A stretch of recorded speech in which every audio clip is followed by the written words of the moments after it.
ঘরের সব কাজ গুছিয়ে শত ব্যস্ততার মাঝেও বেরিয়ে পড়লাম বাজারে। শুভ সকাল বন্ধুরা, কেমন আছো তোমরা সবাই? আশা করছি যে যেখানেই আছো কাছে দূরে সবাই খুবই ভালো আছো, সুস্থ আছো। আর তোমাদের ভালোবাসা আমরাও সবাই খুবই ভালো আছি। আমি টুকুন, আমার এই ছোট্ট চ্যানেলে তোমাদের সকলকে স্বাগত জানিয়ে এখন সকাল 7টা বাজে, এখন থেকে আজকের ব্লগটা শুরু করছি। আশা করছি আমার এই ভিডিওটা তোমাদের একটু হলেও ভালো লাগবে। তো দুদিন রৌদ্র হচ্ছিল না, মেঘ মেঘ করেছিল, আর কালকে তো বৃষ্টিই হয়েছে সারাদিনে গুড়ি গুড়ি। আজকে সকাল হতেই রৌদ্র দেখে জামা কাপড়গুলো সব মেলে দিলাম ছাদে। তারপরে ঘরের কাজ গুছিয়ে টুকিটাকি এই যে এখন রেডি হয়ে বেরিয়ে পড়েছি দাদাভাইয়ের সাথে বাজারে। আজকে তো রবিবার, দাদাভাই বাড়িতে আছে, তো বেরিয়ে পড়লাম দুজনে মিলে বাজারে। ঘরে একটাও তো আনাজপাতি কিচ্ছু নেই, কদিন ধরে যা রান্না করছি তোমরা তো দেখছোই, শেয়ার করছি। তো এখানে প্রথমে দাঁড়িয়ে পড়লাম, এখানে একটা এটিএম আছে, ওখান থেকে টাকা তুলতে হবে তারপর বাজার করা। তো এই এটিএমটা বন্ধ আছে, তো কি আর করব, এই যে এখন ওই সামনের দিকে যাচ্ছি, সামনের দিকে আর একটা এটিএম আছে, দেখি ওখানে গিয়ে কি হয়। চলো তোমাদেরকে আজকে আমাদের বাজারটা পুরোটাই দেখাবো, এই মাথা থেকে ও মাথা। আগে দেখো কত লোকজন, আজকে রবিবার, রাস্তায় পুরো জ্যাম। আর দুই সাইডে দেখো কিন্তু সবজিপাতি, মাছ, বাজার, মানে কত কিছু, কি নেবে তুমি। তো এই যে আরেকটা এটিএম, তো এখানে এখন দাদা যাবে, আমি দাঁড়িয়ে থাকবো, আমি আর ঢুকবো না ভিতরে। তো এখন এটিএমে দেখছি 2-3 জনের লাইন আছে।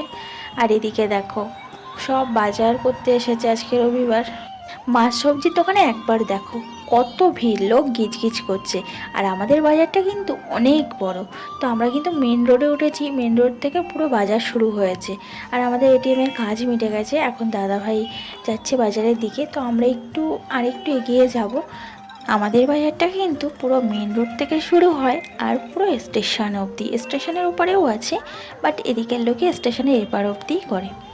তো প্রচুর বড় আমাদের বাজারটা, তো সেটাই আজকে তোমাদেরকে দেখাবো। আমার সঙ্গে থাকো, তাহলে তোমরা কিন্তু আমাদের বাজারটা, আমাদের সাথে সাথে তোমাদের ঘোরাটাও হয়ে যাবে আর আমাদের বাজারটাও তোমাদের দেখা হয়ে যাবে। তো দেখো রাস্তায় কত জ্যাম, তো এই জ্যাম ঠেলে ঠেলে এখন দাদাভাইকে যেতে হচ্ছে, কি আর করা যাবে বলো। তো দেখো দু সাইডে শুধু সবজি আর মাছ, সবজি আর মাছ, সবজি মাছ না সরি, ফলের দোকান, ফুলের দোকান, কি নেবে সব কিছু কিন্তু আছে। তো তোমাদেরকে কত কিছু আমি দেখাবো, কোন দিকে দেখাবো সেটাই ভাবছি। তো একবার এদিকে একবার ওদিকে দেখাচ্ছি, তো তোমরা দেখতে থাকো, তোমাদের ভীষণই ভালো লাগবে। তো আমরা এগিয়ে যাচ্ছি, আর একটুখানি গেলেই দাদাভাই আমাকে নামিয়ে দেবে। দাদাভাই তো ঘুরে ঘুরে বাজার করতে পারবে না বাইক নিয়ে, তো আমাকেই করতে হবে। আর দাদাভাই এখানে একটা মাছের দোকান আছে, ওইখান থেকে মাছ দেখবে নেওয়া যায় কি না। আর আজকে কিন্তু মুদিখানার দোকানেও প্রচুর ভিড় হয়েছে। আজকে মাসের প্রথম দিন, মানে আজকে 1 তারিখ, তো মাসকাবারি যারা মাল তোলে আজকে সবাই তুলে নেবে, তো তার জন্য প্রচুর ভিড়। আর এই যে এখানটায় এখন আমি নেমে যাব, নেমে তারপর রাস্তাটা পার হয়ে ওই পারে যাব। বাজার করতে আসলে অনেকটাই সময় লেগে যায়, কারণ এত ভিড়, এত লোকজন, সব কিছু দেখে শুনে নেওয়া মানে অনেকটাই সময় লেগে যায়। তো এই দেখো এখানে কতগুলো মোসাম্বি লেবু বিক্রি হচ্ছে। আর এই যে এখানেই মাছের দোকান, তো দাদাভাই এখানে দেখবে। আর এই যে আমি রাস্তা পার হচ্ছি, আর দেখো কত জ্যাম। আমার কিন্তু একটু একটু ভয় লাগছিল, বাট আবার অত ভয় করে না রাস্তা পার হতে, কারণ আমার অভ্যাস হয়ে গেছে রাস্তা পার হওয়া। তো এই যে এবার দিয়ে আমি শুরু করেছি, আর এখানে দেখো আলু পেঁয়াজের দোকান, এখানে একটা সবজির দোকান, মানে অনেক সবজি, কত রকম সবজি, আর কত সবাই নিয়ে বসে। তো আমি একটু সামনে যাব, আমি যেখান থেকে নিই সেখান থেকেই নেব। তো এই সামনেই ওই কর্নারটাই, ওখান থেকে নেব, দেখি কি কি সবজি আছে। তো অনেক কিছু নেওয়ার ইচ্ছা আছে, কারণ ঘরেতে একটাও আনাজপাতি কিছু নেই। আর এই দেখো এখানেও একটা মাছের দোকান, অনেক কিছুই মানে পাওয়া যায়। তো এখান থেকেই আমি সবজি নিই, এই মেয়েটার কাছ থেকে ভালো ভালো সবজি দেয়। তো মেয়েটার কাছে আজকে দেখছি কিছুই নেই, শুধু পেঁয়াজকালি আছে, কয়েকটা মূলো আছে, কাঁচকলা আছে, যা কেউই আমাদের বাড়িতে খেতে চায় না, আর উচ্ছে আছে। তো কী আর নেব, তো দেখি সামনের দিকে অন্য জায়গায় কোনো সবজি পাওয়া যায় কি না। তো ভেন্ডি জিজ্ঞাসা করছিলাম, তো ভেন্ডি বিক্রি হয়ে গেছে, অল্প ছিল, অন্যরা নিয়ে নিচ্ছে। তারপরে এগিয়ে এসে এই যে এই মাসিটার কাছ থেকেই সব সবজিপাতি নিলাম। তো চলো বাড়ি গিয়েই দেখাচ্ছি কী কী নিয়েছি। আর এই বাড়ি চলে এসেছি, আর তাড়াতাড়ি করেই চলে এলাম, কারণ দুষ্টু আমার মেয়ে, ওরা সব আবার ড্রয়িং ক্লাসে যাবে 12টা থেকে, তো গুছিয়ে দিতে হবে দুষ্টুটাকে। তো এই যে এখন আমি ব্যাগ ভর্তি বাজার নিয়ে এসেছি, চলো তোমাদেরকে দেখাই কী কী এনেছি। তারপরে যে কলা কলা নিয়ে এসেছি, আমার দুষ্টু খেতে খুব ভালোবাসি। আর এটাতে মাছ আছে, তার উপরে দেখাচ্ছি, সবজিগুলো দেখিয়ে নিই।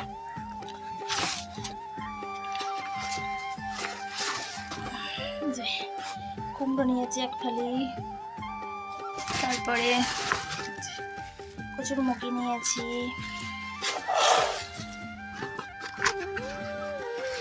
তারপরে এই যে ফুলকপি নিয়েছি,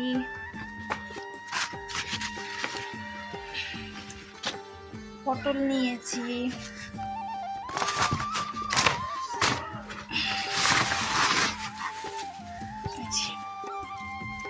মূলো শাক, মূলো নিয়েছি,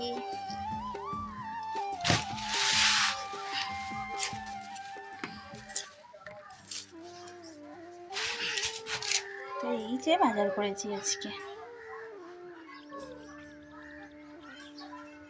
বেরানো হয় না, সবজিপাতি কেনাও হয় না।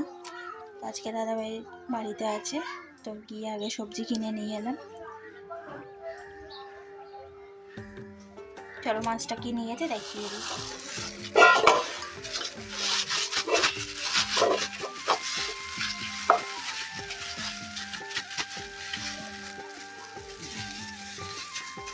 রুই মাছ নিয়েছে দাদাভাই, আমি অন্য বাজার করছিলাম, দাদাভাই রুই মাছ নিয়েছে।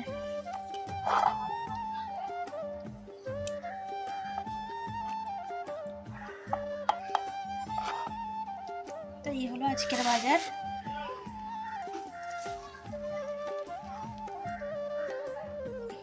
তো দেখলে তো কত কিছু বাজার করলাম। এখন আমি মাছগুলো ভালো করে ধুয়ে নিচ্ছি। আর মাছটা না অনেক বড়, 2 কেজি 200 মতো ছিল। তো দাদাভাই হাফ নিয়েছে আর হাফ অন্য লোকে নিয়েছে, তার জন্যই লেজাটা দেখো ছেঁড়া। তো মাছগুলোকে এই যে এখন ধুয়ে নিচ্ছি। আর আঁশটেগুলো পুরো ছাড়িয়ে দিয়েছে। অনেকে আবার আঁশটেগুলোও না ভালো করে ছাড়িয়ে দিতে চায় না। তো মাছগুলো ধুয়ে আমি ফ্রিজে ঢুকিয়ে রেখেছি। আর এদিকে দেখো দুষ্টু, তারপরে আমার জায়ের মেয়ে, এরা সব এখন ড্রয়িং ক্লাসে যাবে, তো দাদাভাই দিতে যাচ্ছে। তো এখন 12টা বাজে যাচ্ছে। আজকে একটু দেরি হয়ে গেছে, 12টা না, আজকে 12:30টার মতো বাজতে যায়। আর আসবে সেই 3টে 3:30টার দিকে। তো আমার জায়ের মেয়েও আমাদের মানে ওর সাথে চলে যায়, ও আর একা একা কার সাথে যাবে, একই জায়গায় তো আঁকে। তো এই যে চলে গেল, আর আমি এখন এই রান্নাবান্নার দিকে চলে এলাম। এখন আমি আস্তে আস্তে ধীরে সুস্থে রান্না করলেও আমার কোনো যায় আসবে না, সেই তো 3:30টার দিকে আসবে, তারপরে তো খাওয়া দাওয়া করবে, তার আগে তো আর খাওয়া দাওয়ার চাপ নেই। তো এখন আমি কচুরমুখী কেটে নিচ্ছি, কচুরমুখী দিয়ে মাছগুলো করব। আর মূলো শাক কেটেছি। বাজারে যেতে আমার ভীষণ ভালো লাগে। বাজারে গেলে টাটকা শাক সবজি পাওয়া যায়, আর কত রকমের সবজি দেখা যায়। শীতের তো এখন কত রকমের সবজি, তবে আমাদের এখানে সবজির দাম প্রচুর, অনেক দাম। দেখো আমার সবজি কাটা ধোয়াও হয়ে গেছে, মূলো শাক এটা ধুয়ে নিয়েছি, আর এই যে কচুরমুখী আলু কেটেছি মাছ দিয়ে করবো। আর এদিকে দেখো আমার ভাতও হয়ে গেছে। চলো শাকটা বসিয়ে নিই। সব কাটাকুটি করে এই যে চলে এলাম রান্নাঘরে। এখন এবার রান্নাটা সেরে নেবো। তো প্রথমে মূলো শাকটা করে নেবো বলে দেখো সর্ষে আর শুকনো লঙ্কা ফোড়ন দিয়েছি। আমি মূলো শাকে সর্ষে আর শুকনো লঙ্কা ফোড়ন দিয়ে মূলো শাকটাকে তুলে দিই।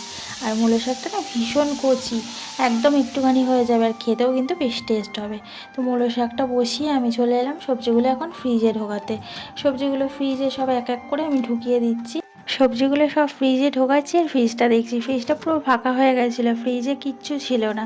তো ফ্রিজটা খুলতাম আর দেখতাম পুরো ফাঁকা। আর এখন সবজিতে ফ্রিজটা বেশ ভরে গেছে। তো মাছগুলো ধুয়ে রেখেছিলাম ফ্রিজে, মাছগুলো এখন বার করে নিয়ে চলে এলাম রান্নাঘরে।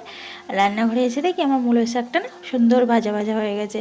তো এবারে আমি মূলো শাকটা নামিয়ে নিচ্ছি। সামান্য একটু চিনি দিলাম মূলো শাকে, নাহলে ভালো লাগবে না, কারণ সব কিছুতে একটু মিষ্টি দেওয়া আমার অভ্যাস আছে। আর তোমাদেরকে বলছিলাম না শাকটা ভীষণ কচি, একটুখানি হয়ে যাবে। তো দেখো কইটুকুনি হয়ে গেছে, কাটতে আমার কতটা সময় লেগে গেল, আর শাকটা রান্নার পরে দেখো কইটুকুনি হয়ে গেল। তো যাই হোক, শাকটা রান্না করে নিই। এখন আমি মাছটাই নুন হলুদ মাখিয়ে নিচ্ছি, মাছটা ভেজে রান্নাটা করে নিই। কালকের ভিডিওতে স্বপ্না দেবনাথ দি ভাই কমেন্টস করেছিলে যে আমি তো ভেবেছিলাম বাংলাদেশেই শুধু আলুর দাম বেশি, তো তোমাদের ওখানে আলুর দামও বেশি? হ্যাঁ দিদিভাই, আমাদের এখানেও প্রচুর আলুর দাম, 36-37 টাকা করে আলুর দাম। তোমাদের দিকে কত গো দিভাই? কমেন্টস করে জানিও। আর বাংলাদেশ থেকে কমেন্টস করার জন্য দিদিভাই তোমাকে অনেক অনেক ভালোবাসা আমার তরফ থেকে, এভাবেই আমার পাশে থেকো। তো মাছগুলো দেখো আমার লাল লাল করে ভাজা হয়ে গেছে, এখন মাছগুলো আমি তুলে নেবো, তারপরে তরকারিটা করে নেব। জানো তো, এটা ভেবে আমার খুবই ভালো লাগে যে আমার ভিডিও তোমরা কত দূর দূর থেকে সবাই দেখছো, কত জায়গায় আমার ভিডিওটা চলে যাচ্ছে, আর আমার ভিডিওটা দেখে সুন্দর সুন্দর কমেন্টস করছো। তো এভাবেই তোমরা সবাই আমার পাশে থেকো। তো দেখো তরকারিটা কষানো হয়ে গেছে, এখন আমি গরম জল করে রেখেছিলাম পাশে, সেই গরম জলটা ঢেলে দিলাম। আর দেখো জলটা ঢালার সাথে সাথেই কিন্তু তরকারিটা ফুটে উঠেছে, কারণ একদম ফুটান্ত জল ঢেলে দিয়েছি। আমি প্রত্যেকটা তরকারিতেই গরম জল দিই, আর গরম জল দিলে তরকারির টেস্ট কিন্তু ভালো হয়। তো তরকারিটা ফুটে উঠেছে, আমি মাছগুলো এখন একে একে ছেড়ে দিচ্ছি। কালকের ভিডিওটা দেখে কয়েকজন দিভাই আমাকে কমেন্টস করে বলেছে চায়ের কালারটা খুব সুন্দর হয়েছে। থ্যাংক ইউ দিভাই, তোমাদের অনেক অনেক ভালোবাসা আমার তরফ থেকে। জানো তো দিদিভাই, আগে না আমি চাই বানাতে পারতাম না, তো এখন আস্তে আস্তে শিখে গেছি। আমি আগে কিছুই পারতাম না, বিয়ের পর আস্তে আস্তে সব কিছু শিখে গেছি। তো থ্যাংক ইউ আমার পাশে এভাবে থাকার জন্য। তো দেখো আমি রান্নাটা সেরে চলে এলাম নিজে নিজে, স্নানটা সেরে নিলাম। আর বেলা কিন্তু অনেক হয়ে গেছে, এখন কিন্তু 2:30 বাজে। শীতকালের বেলা এত তাড়াতাড়ি চলে যায়, কিছুতেই আর বেলার সাথে না কাজ করে ওঠা যাচ্ছে না। তো 2:30 বেজে গেছে, আর একটু একটু ঠান্ডাও লাগছিল, কারণ অনেকটাই বেলা হয়ে গেছে তো স্নান করতে। তো যাই হোক, কী আর করা যাবে বলে, এই রবিবারটাই একটু আমার এরম হয়ে যায়, না হলে না অন্যদিন আমি সকালবেলায় স্নান করে সব কাজকর্ম গুছিয়ে তারপর রান্নার দিকে যাই, আর রবিবারটা একটু এলোমেলো হয়ে যায়, কিছু করার নেই। এখন তো ওই 2:30 পৌনে 3টের মতো বাজতে যায়, আর দুষ্টরা 3টের দিকে আসবেই, আধ ঘন্টার মধ্যেই দুষ্টরা চলে আসবে, তারপর ওদেরকে খেতে দেবো, আমিও খাওয়া দাওয়া করে নেবো। আর এই দেখো বলতে বলতে দুষ্টরাও চলে এসেছে। আর দুষ্টু দেখো আজকে ক্রিসমাস ট্রি এঁকেছে, ডিসেম্বর মাস তো পড়েই গেল, আর সামনেই বড়দিন আসছে, তার জন্যই ক্রিসমাস ট্রি এঁকিয়েছে। তো দেখো দুষ্টুকে খেতে দিলাম, অনেকটাই বেলা হয়ে গেছে, সেই কোন সকালে একটু ম্যাগি খেয়ে গেছে বদমাসটা। তারপরে আমরাও খাওয়া দাওয়াটা সেরে নিলাম, তারপরে বিকেলের সুন্দর একটা আকাশ দিয়ে আজকের ভিডিওটা শেষ করছি। ভালো লাগলে লাইক করে দিও, আর কমেন্টস করে জানিও আজকের ভিডিওটা তোমাদের কেমন লাগলো। যারা যারা এখনো অবধি চ্যানেলটা সাবস্ক্রাইব করনি, চ্যানেলটা সাবস্ক্রাইব করে সবাই আমার পাশে থেকো।